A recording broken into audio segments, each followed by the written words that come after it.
Hello, my name is Megan and I have 305 books on my TBR. And today is the next episode of TBR200, a series that I'm doing to get my physical TBR below 200.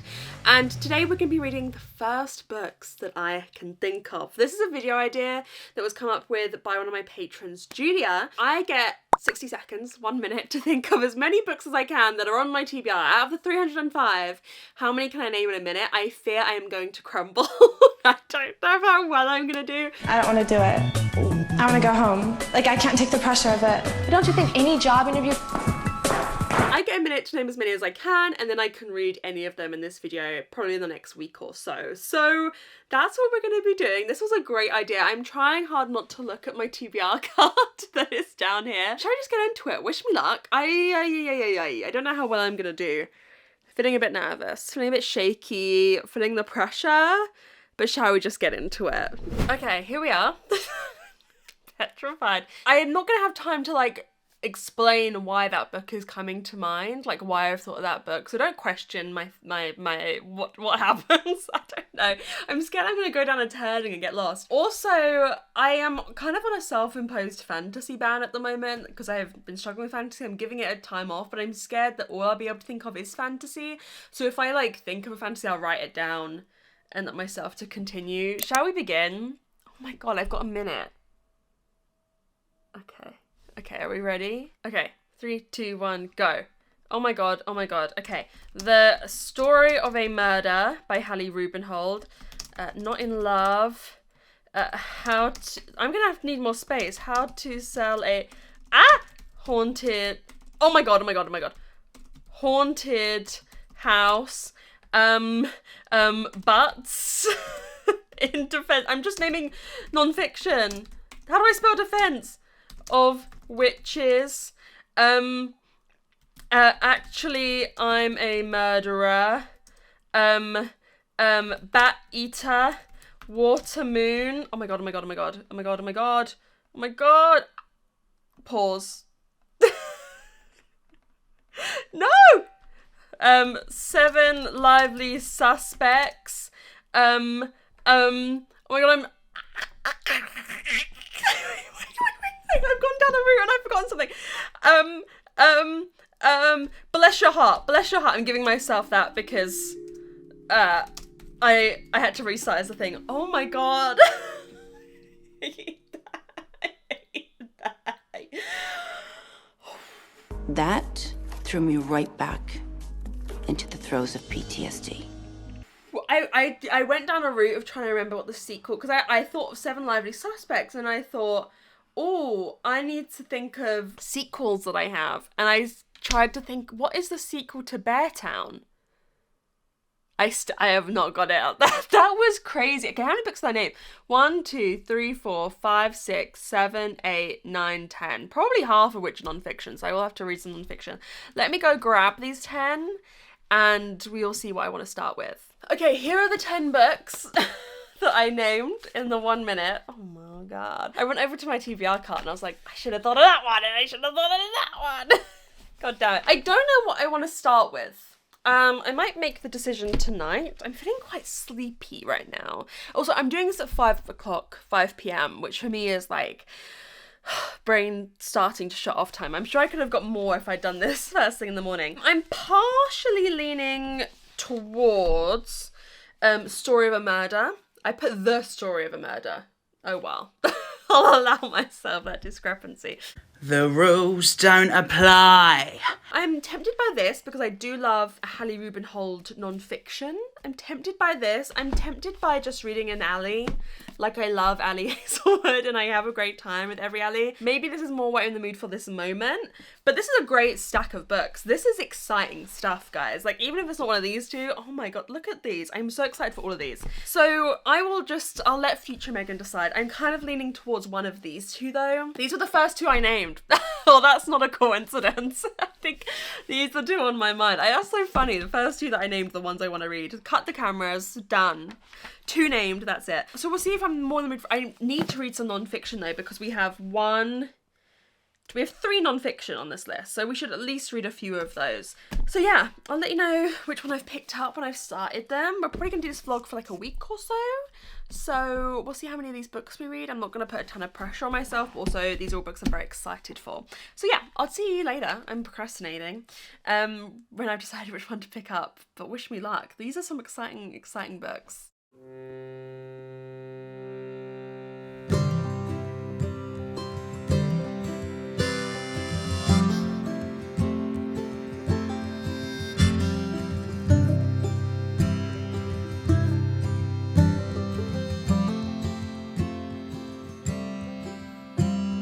Shipwreck in the dark, far from the harbor, far from the start. In a storm, I lost my sails, I lost all direction, caught in the veil. Hello friends, I did decide to start Story of a Murder first, but before we get into this and talk about the reading in this vlog, I wanted to take a moment to say such a big thank you to the sponsor of today's video, Serious Readers, with my Serious Light, which you just saw me using. I always usually film the b-roll of me like using the Serious Light in the evening so you can like see the beam the strongest, but I wanted to show you in the day because I use it in the day. I use it in the day, I use it at night, I use it in the afternoon, in the morning, in the evening, in lunchtime, like anytime I'm reading, I use my Serious Light. And honestly, guys, with a Serious Light, if you haven't got one yet, why not? It's so good. I love my Serious Light so dearly. So this is a reading light. It's the best thing on earth. It's the best thing on this gorgeous planet. I love my Serious Light so much. Honestly, the best reading accessory you can get. It is a reading light that has something called daylight wavelength technology that replicates the daylight spectrum as closely as possible. So it feels so natural in the eyes. Other lights, when you look at them or you're using them to read, you can feel that it's like there's a resistance. Whereas the light that's made in this, we're like biologically primed to like consume this light through our eyeballs, and it feels like a breath of fresh air. It just feels so natural on the eyes. I love it. I can't read without it. I actually can't read without it. I used to have a big problem with eye strain back in the day when I used to read in like poorly lit areas, and I have never had eye strain since I have owned this. I've owned this for a couple years now. It's still going strong. It's incredibly durable. I love my Serious Light so much. So you guys need to get one if you haven't already, and I have an amazing deal. I have a code MEG which will get you £150 off a high definition light. £150 off. £150 off. They can fit, they're made in the UK, but they can fit different plugs if you need them. So if you need a US plug, EU plug, they can fit them. I love it so much. So go check out the link down below. If you're looking for a reading light, this is the one you need to get. I'm being so deadly serious. I love it so much. So go check the link out down below. And let's get into the reading portion of the vlog. Hello friends, it is the next morning. I've barely read anything because I was making dinner last night and I just had one of those times where literally everything that could go wrong went wrong. You know what I mean? Everything went wrong, and so I just went and laid in bed after making dinner. But I am 12 pages into A Story of a Murder, and I just wanted to read you out like the first paragraph of this book because in my opinion, it's a huge slay. I just read this first paragraph of the prologue and I went, oh, we're in for it. Oh, Hallie, take my hand. So it's like just the first two paragraphs. Just sit with me while I read this, okay? Because, oh, it made me feel things. Are you ready? No murderer should ever be the guardian of their victim's story, and yet this is the role that Hawley Harvey Crippen has always held. For weeks in 1910, he stood sphinx-like and imperturbable under the public gaze. The police and the press marvelled at his fixed expression, at how it remained unyielding to questioning and cross-examination. Not even the sudden bursts of photographers' flashes rattled him. He never flinched or buckled under the pressure. He gave one account of events from which he never deviated. So long as he held that narrative close, he also controlled Belle Elmore's story, all the elements of her tale, all the experiences and opinions of the wife he had killed. Oh, Dita. Something about when I'm filming here, guys. She just is obsessed. And I think that might be the last that we like hear is interesting from his perspective, or kind of like writing about him, because Hallie Rubenhold goes on to say he should not have control over his victim's narrative. We are going to tell this story from the women. The women. Women's stories matter. Yeah. Yeah. Right. They just They matter. sell. They yeah. do. Yeah. who were a part of this story and who were friends of her or colleagues of her, and I'm just so excited because really what Haley Rubenhold does so well, if you don't know, Haley Rubenhold wrote The Five, which is the kind of stories of the real lives of Jack the Ripper's victims and who they were as people. She tells a story of forgotten women throughout history, and that is my favourite kind of non-fiction history, and I just think it's going to be great. I think it's going to be amazing. I cannot wait to read it. Basically all today I am editing the 48-hour readathon vlog that would have been your guys' last week's video, and I want to get that done in like an efficient manner. Still do a great job editing, hopefully. Great job, that's high praise. Good job. But yeah, I want to be finished by like 4 or 5 so I can spend a lot of time this evening reading this. Oh, I'm so excited. I also wanted to give you guys an update because I've done a bad job of updating you. I probably out of fear of it like not happening with my moving out, because that is definitely progressing. So I know not everyone watches every video. I've kind of sprinkled information in videos, but like a quick rundown of what happened. Tom and I have been looking for a place to buy together since the start of the year. We found a place in January that we loved. We were supposed to move that into that in March. That didn't happen. Come to us thinking we're a week or 2 away from moving in July, June, one of those, the sellers pull out. The sellers pull out, we lose that flat. We have since found another place that we love and I think is even better and is amazing, and I'm so excited.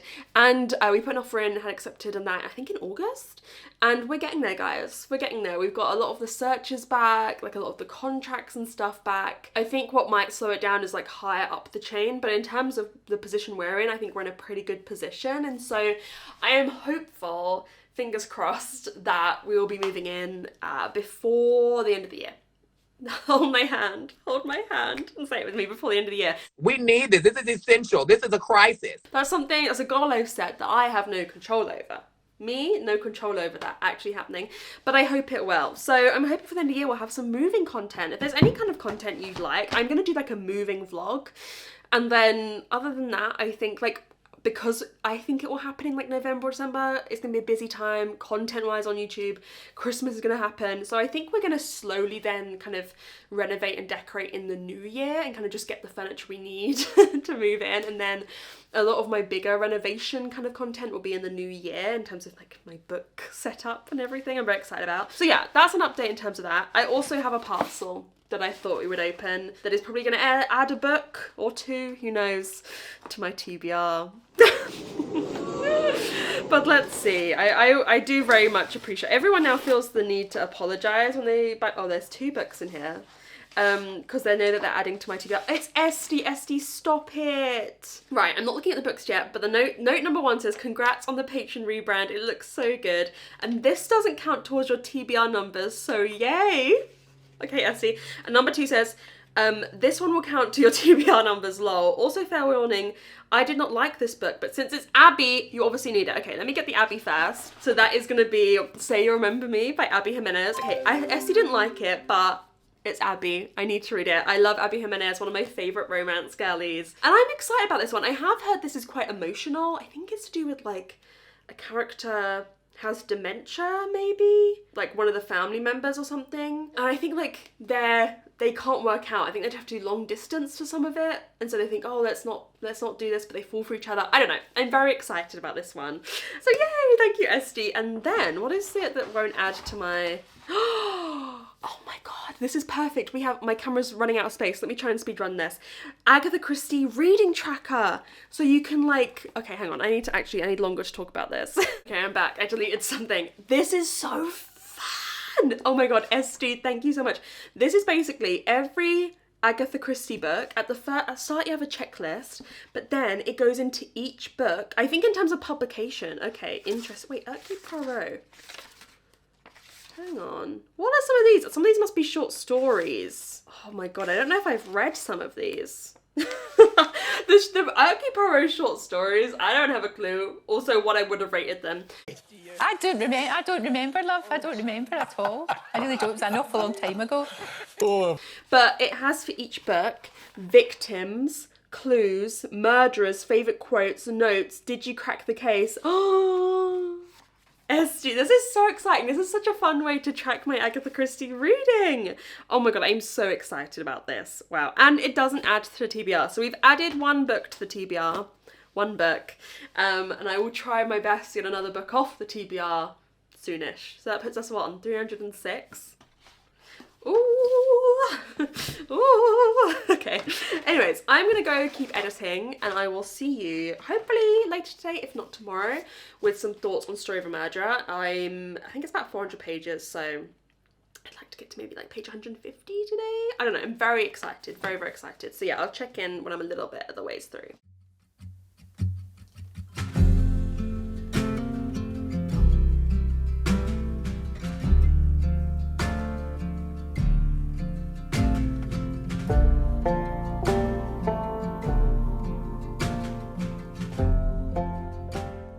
It is Monday. We will talk about how long it's taking me to read this book in a second. But yeah, it's Monday. I had a lovely weekend. I tried to film a few little shots of stuff, but basically we just went on walks, which is usually what we do when we go around Tom's house. We just went for walks every day. It was lovely. I am halfway, pretty much exactly, through Story of a Murder by Hallie Rubenhold.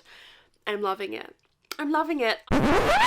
Hello, Megan from the future here, realising I never actually told you the synopsis for this book. I never actually told you. Basically, all you need to know, and my knowledge of this going into this is a pretty well-known case, I feel like, in UK true crime. I'm not sure if it's as well-known in the US, but it's pretty well-known in the UK, about a woman was murdered by her husband and his mistress were caught trying to flee on a boat to Canada, and the mistress was dressed up as his son, his young son. So it's a pretty well-known true crime case in the UK, but this is unpicking the truth of that. So we have Belle, or Cora, is the wife who was murdered, we have Dr. Crippen, who was the husband, and we have Ethel, who was the mistress. So we're following the truth of their lives, etc, etc. I do a good job of summing up the rest of this, like my opinions on it and what happens in this book, but I feel like I needed to tell you that's what the true crime case is. Okay, now we can carry on. I figure when I'm talking about this, I may like spoil some parts, but it's a true crime story of a murder that happened in 1910, and like I had a lot of prior knowledge of this murder going into this, so like I don't feel like I can spoil this, but I may talk about some of my favourite elements of what's happened, so hopefully that's fine.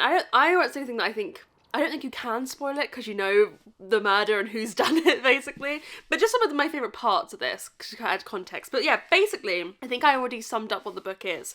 That it's like telling the true story of this murder. And Hallie Rubenhold's writing is just incredible. Writing and the depth of knowledge she manages to find is insane. Insane. For like, sorry, I feel like I need to move this more and be more central. For something that happened in 1910 that, you know, as she says, most of what we know is the story that he told on the trial, and so much of the women's stories is kind of lost to history. She manages to find it. She finds like a niche interview that one person involved in this gave in like a small newspaper however many years ago, and she finds that information out, and it's just incredible. And the way she writes, it feels like, I describe it like you're zooming in on this real life thing. It doesn't feel like necessarily a fictional, you know, it's a narrative. You know, she's taking us through the story, taking us through what happened. It's a narrative to it, but it doesn't feel like fiction. It feels like she is taking you to that moment and zooming you in, and you are like standing in the room with these characters and watching everything play out. You know when you like watch a historical reenactment? That's how I feel. I feel like I'm in the room with them. I am seeing everything. She is zooming us into little moments, into little facial expressions, into little things people have said, and we are in the room with them. I am so passionate about this. I love it. No, I don't think you understand. I'm obsessed. So far where I'm at, the murder has occurred. It hasn't we haven't seen that happen, which I think is a very interesting storytelling. We're kind of like seeing what everyone else has seen. But yeah, the murder has happened, and can I just say my favourite moment so far is all of her friends, all of Belle, Cora's friends, like ride or die for her. They are like something, I'm smelling something. I'm smelling a stunt. I'm smelling a stunt with Dr. Crippen, and they're like, the police don't care, none of the men care, none of his co-workers care, no one cares, but her friends are like, this is what I'm talking about spoiling, I had to talk about this. The women who I love are there, and they're like, we're gonna figure this shit out, and I'm kind of just at that point now. That's just what's happened. But whoa, it is fascinating. It is a period of history that I love, that kind of Victorian into Edwardian period. She's taken us basically from their births. We have followed the three main characters of this story from their births, and I think that's such a fascinating journey that we've taken with them. I'm loving it. However, I do want to recognise that it's taking me a long time to read this. I haven't not been reading it. I've been reading it, but I am reading it slowly. I am taking my time with this book. I'm taking my time with the text. I am making sure I've got great reading comprehension. Like, it's not a book I want to rush. And part of me feels bad, and with a vlog like this, I feel the pressure to read 3 to 5 books and, you know, get a lot of books off my TBR, especially because these are the books I'm kind of like most excited about, are top of mind. But sometimes a book like this is the kind of book that I would be most excited for, but because it's non-fiction, because it's quite long, because it's quite dense, I would usually put this off. I would usually not find the time to read this in a vlog, or if I would rush it, and I just don't want to do that. I don't want to do that, and I want to be okay with maybe only reading this and one other book, because we've got a hard stop for this vlog. I have to stop on Wednesday, and I think I just have to be okay that some books need more time. It's not realistic in life, is it, that like every book takes you 2 days to read, you know? Some take a little bit longer, and this book is taking longer. It has taken me a lot of reading time to read half. Now, I feel like it might actually speed up with kind of like the pace that the story is now going to take. It feels like a bit like a ball rolling down a hill, and like suddenly we're picking up a lot of momentum.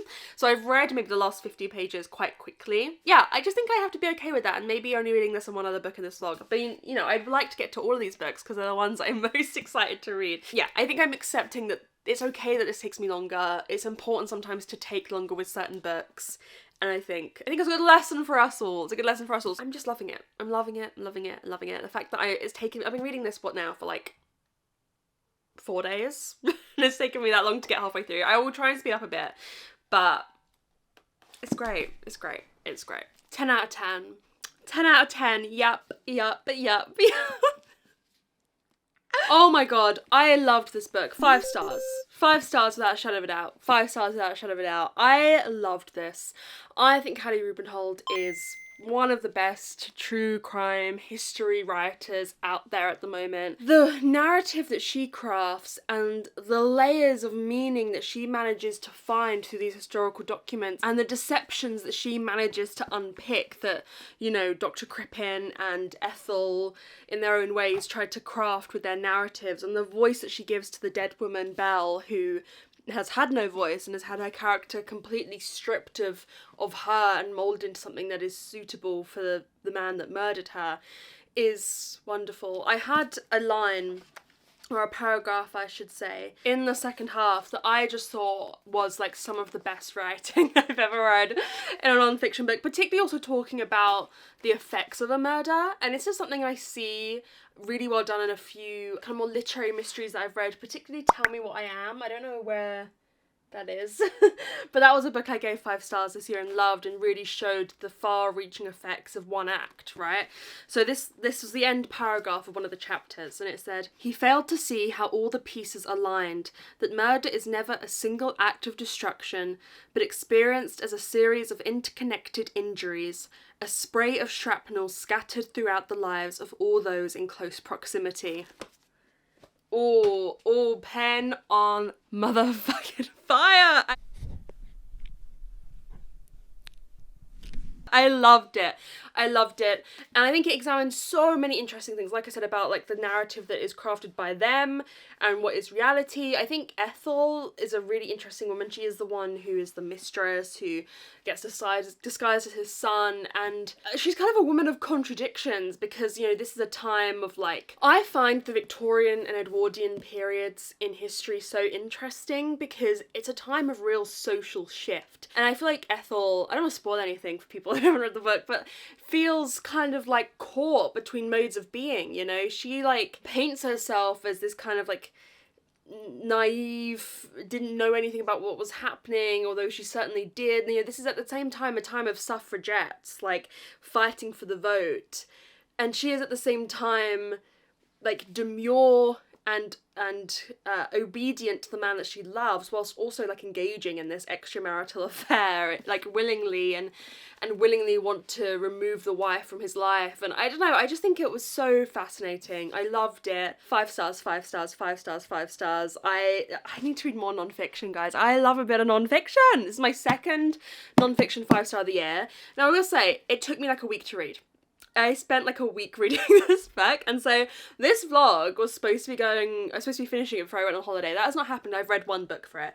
So I'm now going to start another TBR200 vlog, which is going to make working out the numbers quite difficult because I'm going away on holiday, but then I'm going to come back and read a few more books for this one, and I think you'll see this vlog first. I think that makes the most sense, and then you'll see the other vlog next week, basically, is what's going to be happening. But yeah, I don't know what I'm going to pick up next, because whatever I pick up next will be like in probably 2 to 3 books time for me. So we'll see what from the sec I pick up next, but I'm glad that this vlog gave me opportunity to not only pick this book up, but to take my time with it. I cannot recommend it enough. I cannot recommend it enough. It is brilliant American literature, and I don't care what anybody, it should be taught in schools. Hallie Rubenhold has such a way with words, and like I say, I feel like either she puts you in the scene with them, or she has been at that scene and she is telling you everything as she observed with her eyes.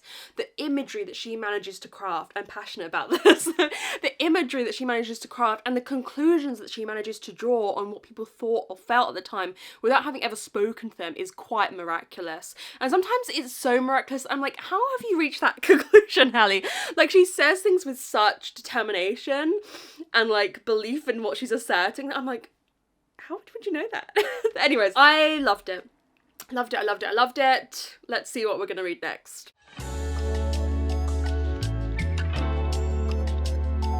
Hello friends, I'm back from filming part of the other video, which when you see that, you will see that I barely filmed any of it. So barely anything of that one has happened. I also just sat down to film and then immediately got hiccups. And I can only solve hiccups by, I have to plug my year 4 teacher taught me this, and it's the only thing that works. Plug my ears and nose, and someone else has to help me drink water, and they would not go. I just drank like 2 pints of water. So I'm feeling like a bit like a full hot water bottle right now.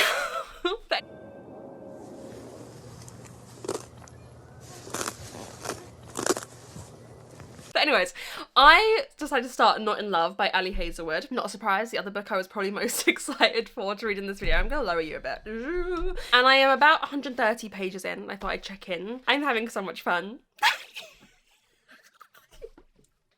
Ali is just my girl. She's just my girl. She's just my girl. Just like, she can do no wrong. Basically, all you need to know about the plot of this one, the setup of the romance, if you will. We're following 2 characters. They meet up one evening. They don't end up having sex, but they meet up to have sex. But they don't end up doing that. And they, the next day, realize that he is part of the company, the private Girl, find the note. Find the note. Something. Him and his business partners are trying to take over the company that she works for that her close friend set up.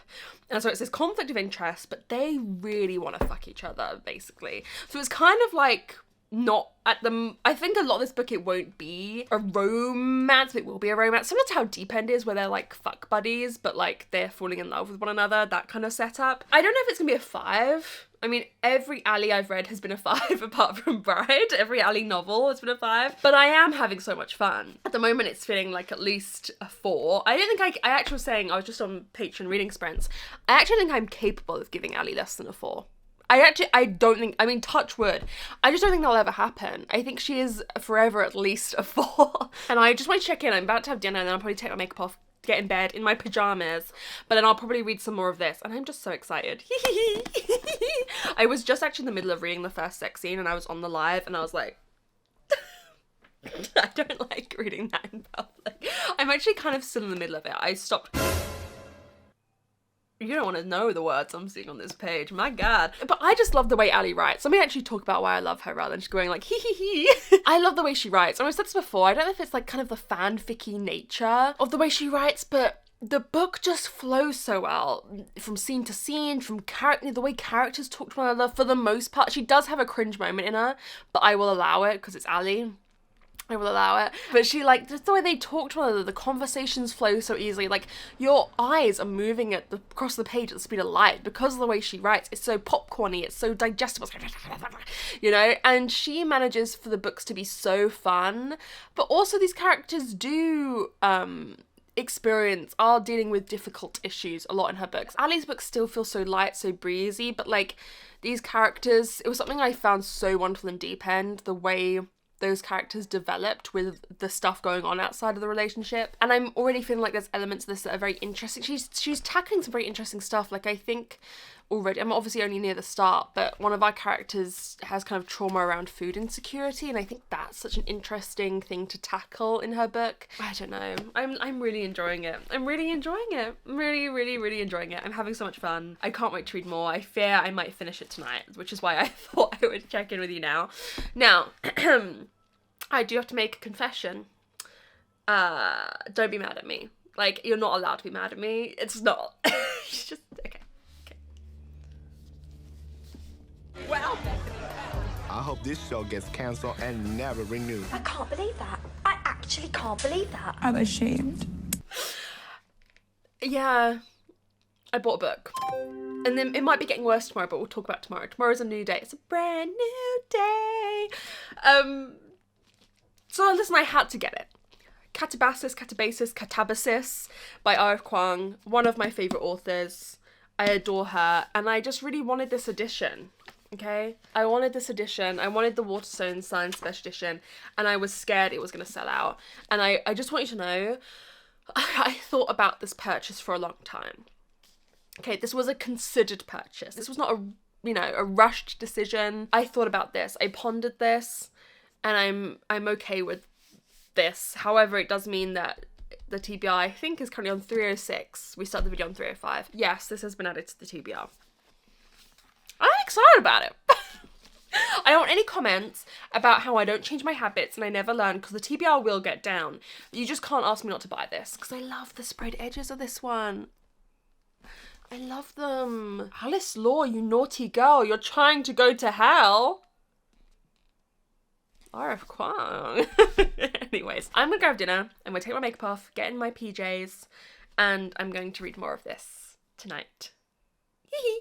Okie dokie, I have finished Not in Love, and this is going to be, I don't know why I'm dragging it out, it's going to be 4 stars for me. When I talk about it, I'm probably going to sound quite negative, but like any Ali that isn't a 5-star is a little bit disappointing. This is among my lowest rating for an Ali, a 4. Everything I said about what I love about Ali Hazelwood still stands, like how much I love her writing, how readable her books are. You know, I, for the most part, enjoyed the characters a lot in this. I enjoyed the work stuff that was going on behind the scenes. There was a plot line to do with like the takeover of the business and why it was happening, and I found that very interesting. But for me, if I'm completely honest with you, when I was reading this, I just kept thinking of Deep End and how I feel like they're quite similar, but this does everything 10 times better. This was released last year, this was released this year, and both of these are friends with benefits to lovers with a little bit of kink. Well, they talk about kink in this, but they don't actually do anything. This is more, still not kink from what I think the kink girlies read, you know what I mean?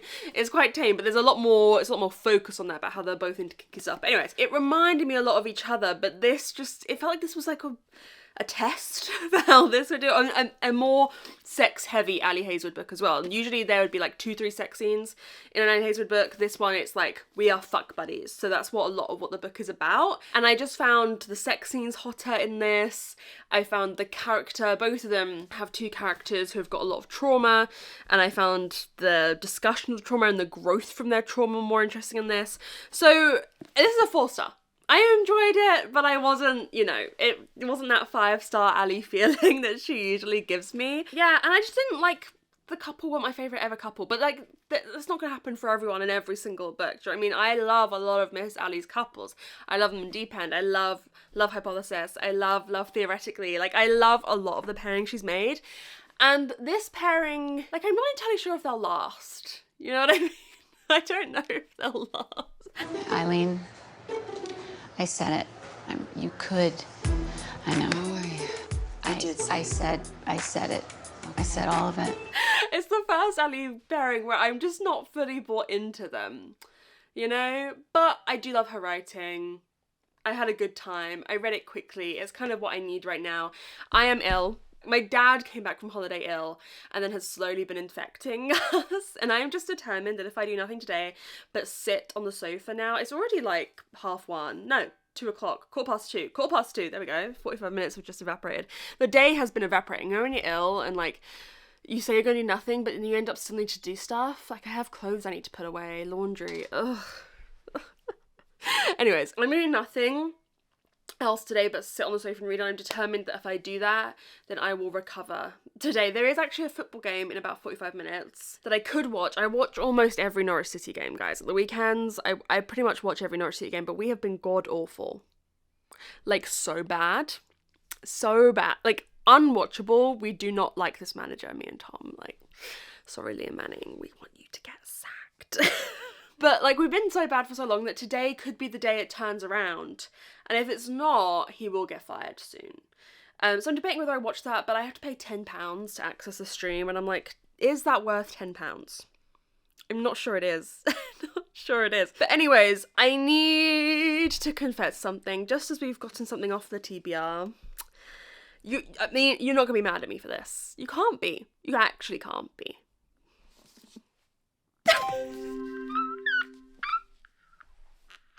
Okay, here she is, The Impossible Fortune by Richard Osman, number 5 in the Thursday Murder Club. I am annoyed I pre-ordered it, and look.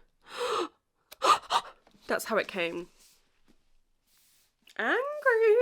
This is the next Thursday Murder Club. I had to pre-order it. I will probably be reading this when I read the top 10 of the Goodreads Choice Awards Mystery Thriller category. You can't be mad at me. So this episode of TBR200 has now become, we need to be net zero by the end of this vlog. And I think she's in for a rude awakening. We're not going to make any progress on TBR, but you can't be mad at me. I had to buy Catabasis and this. These were very measured purchases. They were very measured purchases. I thought about it a lot, These were not impulse buys. So at least there's a little something in my purchasing that's changing there. In terms of the final book we're going to read, since I filmed the intro for this, a couple of the books that we had in this stack have been siphoned off to be read elsewhere, like Actually I'm a Murderer is now a book club pick for my Patreon. So these are what we're left with. And I am going to be reading How to Sell a Haunted House by Grady Hendrix. Perfect for I feel like autumn is well and truly beginning. This is a great autumn vibe. I'm going to light some candles. I'm going to put a fireplace on the TV. This was very kind of gift to me. This is the American version by Erica when I did my Costa Rica trip. And look at the cute little bookmark I've got as well. How exciting. So yeah, I'm reading this because I chose this out of the stack because I am actually determined, guys, I'm going to do it. I'm going to read every book that's been on TBR Cluedo this year. I have just sketched out all my videos for the rest of the year that are probably happening. I mean, the move will throw things into turmoil a bit because I still don't know when or if that is happening. But I can just about read every book that's been on TBR Cluedo this year. If I push myself, it has to be I'm dedicated to this. So, yeah, this is on TBR Cluedo near the start of the year actually, and I haven't gotten around to it yet. So I'm going to be reading this. I'll let you know my thoughts on a little bit of the ways through, but filming this clip, I'm feeling lightheaded. So I might just go sit downstairs. I was going to put my laundry away, but, oh my god, I've just noticed the exclamation mark. Anyways, yeah, I'll let you know my thoughts and the synopsis when I'm a little bit of the ways through this. But wish me luck. Wish me luck.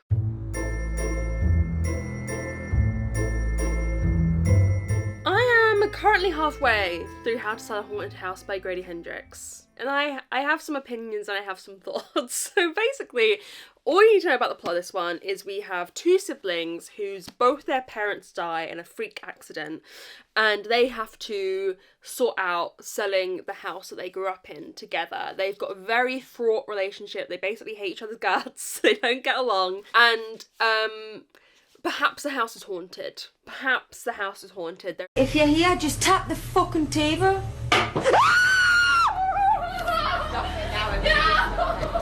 Cheryl! You fucker! There is weird stuff happening in the house. And listen, I don't think this is a spoiler. If you have read 3 horror books in your lifetime, you'll know fairly early on it's going to be something to do with the dolls.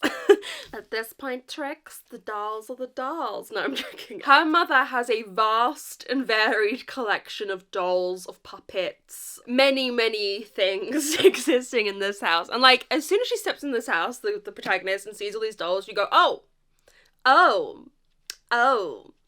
oh, that's what we're going to be dealing with here. And I'm enjoying it, but I think this would have been so much better as a novella or a short story, or just like a tighter horror book. It feels padded, it feels elongated, it feels like it's swelling at the seams. These are quite extreme terms we're using. This book is how long?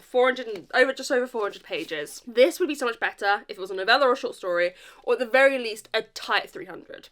Give me a tight 300, Grady. Like, it just feels like there's not quite enough there for the length of it. I'm halfway through and it feels like barely anything has happened. I'm not too immersed in the story, but I could be if it was shorter. Do you know what I mean? It's just like a story idea that I feel like isn't, it needs another element. It's a haunted house. It's a haunted house, and yes, it's not ghosts necessarily, it's going to be the dolls that are like possessed or demons or whatever. But when you think of other Grady books, like they're either a great idea or it's two kind of really strong things put together. Like you've got like 80s best friends exorcism, or you've got vampires, or saying vampires but it's a middle-aged woman's book club doing it, or you know, you're trapped and there's something trying to kill you but you're in an IKEA. You know what I mean? This just feels like haunted house. Haunted house.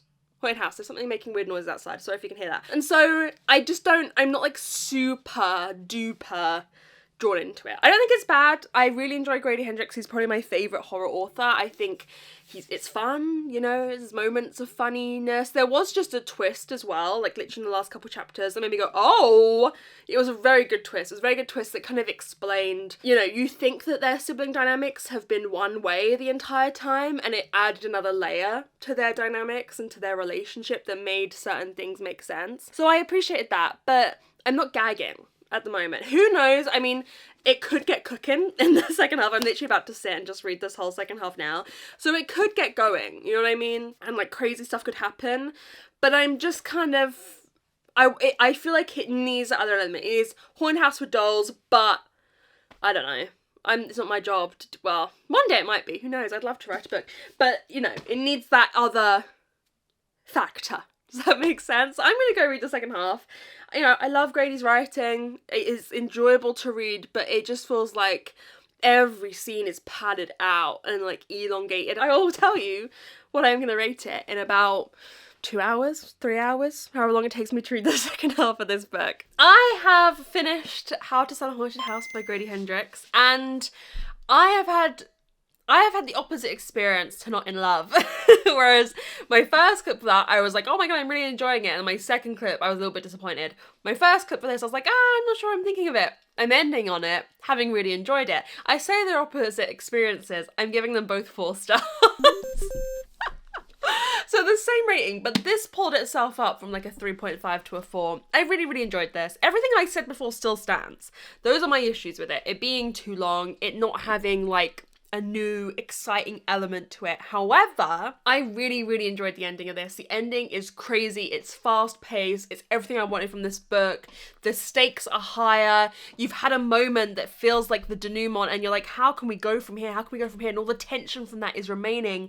But like the book is carrying on and things aren't done yet. Yeah, I was super duper satisfied by the ending. And at the end of the day, I think this book does what it sets out to do in like kind of being a metaphor for generational trauma, and particularly like maybe only realizing the parts of yourself that have molded around the trauma that you've like inherited after your parents have died, and like it all being tied up in the grief of them and the grief of these people you loved as well. Trauma, family trauma. Generational trauma, family trauma. You know, generational trauma. Generational trauma. Generational trauma. Yeah. Trauma. Trauma. Trauma. And it just had Grady Hendrix' great writing, but I stand by the fact that this should have been a novella.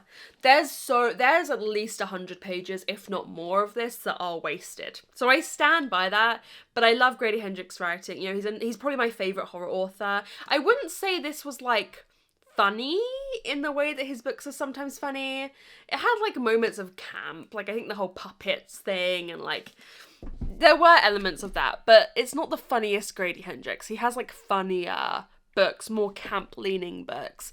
I think there's an element of pixie dust that is missing for me in this book, but the ending won me round. The ending, I could not put it down. The ending I had so much fun with.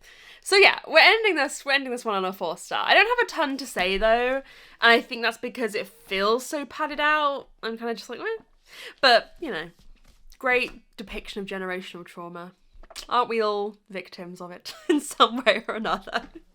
Don't we all pass something down and get something passed down onto us? So, at the end of this episode of TBR200, I started it on 305 books and we're ending it on 305 books.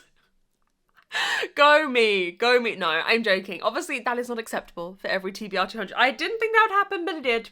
It did, but we are doing a lot of TBR200 episodes at the end of the year, like almost every vlog. I think bar maybe 2 or 3 are going to be TBR200 episodes. So expect me just like whittling down this TBR before the end of the year. It has to get under 300. Obviously, I only need to read 6 books to get it under 300, but like I want to get distinctly below 300. So make sure you ring the bell to be notified when I post, because there'll be a lot of TBR200 episodes, a lot of me getting this TBR down, reading every book on my TBR.